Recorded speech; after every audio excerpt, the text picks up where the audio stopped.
recipe is sweet potatoes that we have cooked in the microwave. Sweet potatoes have vitamin A, vitamin C and manganese.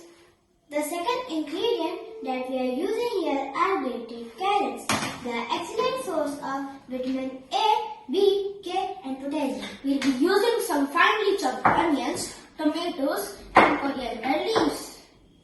Now we will mix all the ingredients in sweet potato.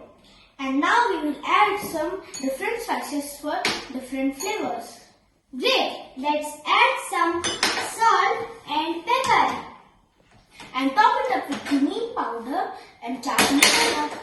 Now we will mix all the ingredients and make balls so that we can place it on multigrain cone. Yes friends, we are going to give a twist in our chaat. We are going to place it like an ice cream. So friends, now it's time to decorate our chaat with different toppings. For the first one, we will use beetroot chutney as topping.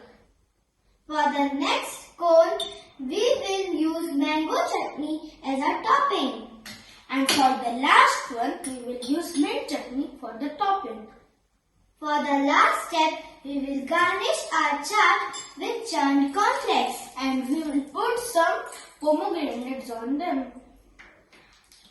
So friends, look how tempting our chaat is looking. I can't wait to devour it. Thank you. Have a nice day.